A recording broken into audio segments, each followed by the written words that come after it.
সিলেট ৩৬০ আউলিয়ার দেশ সিলেট।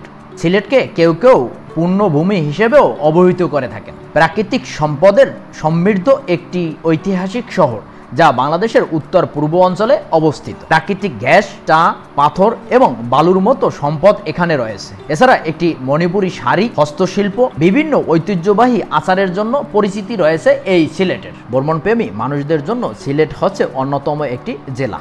চলুন আজকে আমরা সিলেটের দর্শনীয় স্থান সম্পর্কে বিস্তারিত তথ্য জেনে নেই।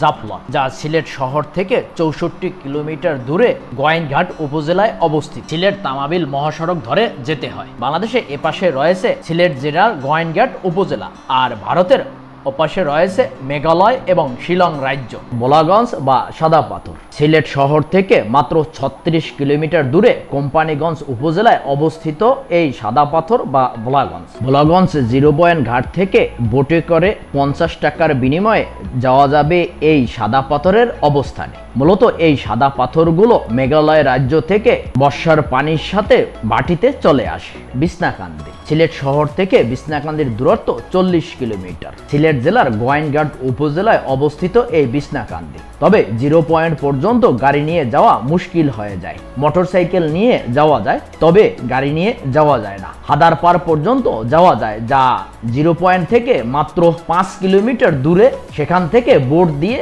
যেতে হয় এই বিছনাকান্দি 0 পয়েন্ট।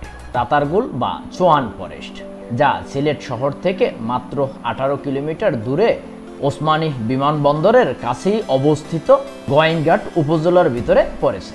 সিলেট শহর থেকে সরাসরি গাড়ি নিয়ে চৌরঙ্গী ঘাট আসতে হবে এবং এখান থেকে 750 টাকার বিনিময়ে এরকম একটি বোট ভাড়া করে এই সোয়ান ফরেস্ট বা রাতারগুলে ঘুরতে পারবেন। তাছাড়া এখানে একটি সরকারি ফিও রয়েছে, 57 টাকা করে জনপ্রতি ফি নিয়ে থাকে। স্টুডেন্ট হলে তাদের আইডি কার্ড থাকলে 28 টাকা বা অর্ধেক করে নেওয়া যাবে। মায়াবী ঝর্ণা ঝর্ণাটি গোয়াইনঘাট উপজেলার জাফলং থেকে 50 টাকার বিনিময়ে নদী পার হয়ে 10 থেকে 15 মিনিট হাঁটার পরে পাওয়া যায় এই মায়াবী ঝর্ণা। মূলত এই মায়াবী ঝর্ণাটি ভারত এবং বাংলাদেশ নোম্যান্স ল্যান্ডের ভিতরে পড়েছে। নলঝুরি ক্রিকেট মাঠ মূলত জাফলং 0 পয়েন্ট থেকে 5 কিলোমিটার আগেই রয়েছে নলঝুরি বাজার।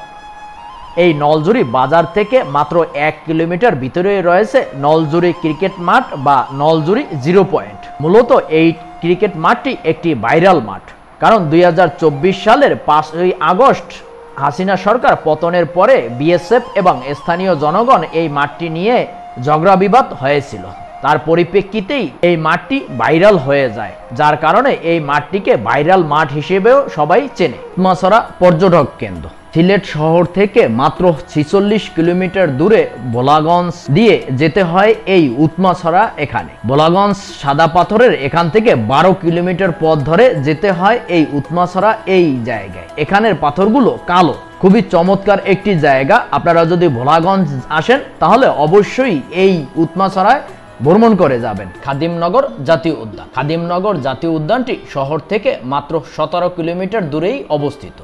খাদিমনগর জাতীয় উদ্যানে দুভাবে যাওয়া যায়। সিলেট তামাবিল মহাসড়কের শাহপরান মাজার গেট থেকে উত্তর দিকে একটি সড়ক চলে গেছে খাদিমনগরের দিকে।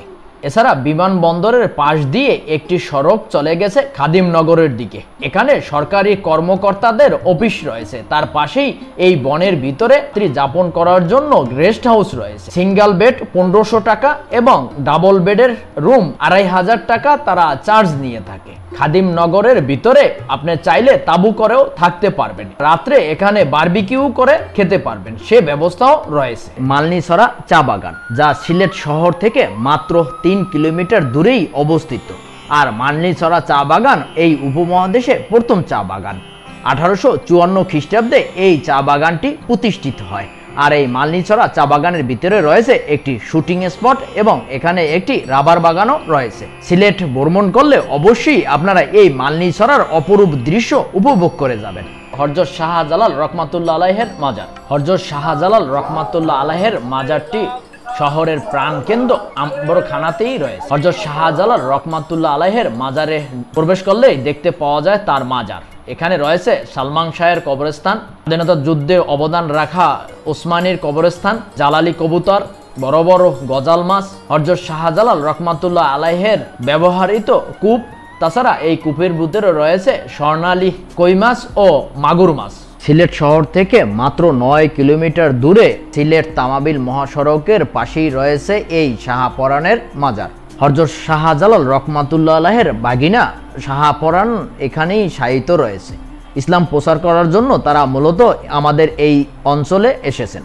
কিং ব্রিজ 1936 খ্রিস্টাব্দে এই ব্রিজটি চালু করা হয়। ব্রিজটি ব্রিটিশ গভর্নর মাইকেল কিংস এর নাম অনুসারে কিং ব্রিজ হিসেবে নামকরণ করা হয়। ব্রিজটির দৈর্ঘ্য 1150 ফুট, প্রস্থ 17.7 ফুট। এই ব্রিজটিকে সিলেটের প্রবেশদ্বার হিসেবেও গণ্য করা হয়। বাংলাদেশের সিলেট শহরে অবস্থিত 18 শতকের একটি ঘড়ি, যার নাম আমজাদ আলীর ঘড়ি। ঘড়িটির উচ্চতা 24.3 ফুট এবং এর প্রস্থ 16.7 ফুট। ঘড়িটি টিনে মোড়ানো। 151 বছর আগে 1874 খ্রিস্টাব্দে এই ঘড়িটি নির্মাণ করা হয়। কুলাউড়া পিতিম পাশা জমিদার আলী আহমদ খান এর ছেলে আমজাদ আলী খানের নাম অনুসারে এই ঘড়িটির নামকরণ করা হয়। এই ঘড়িটি মূলত সুরমা নদীর তীরে এবং এর পাশেই রয়েছে সিলেট সার্কিট হাউস। রাবার বাগান, মালনীছড়া চা বাগানের ভিতরেই রয়েছে বিশাল এক রাবার বাগান। খুবই চমৎকার একটি জায়গা। এখান থেকে রাবার সংগ্রহ করে বাংলাদেশের বিভিন্ন প্রান্তে চলে যায়। খুবই চমৎকার। আপনারা যদি এই সিলেট ভ্রমণে আসেন অবশ্যই এই মালনীছড়া চা বাগানে আসবেন এবং এই রাবার বাগানটিও দেখে যাবেন।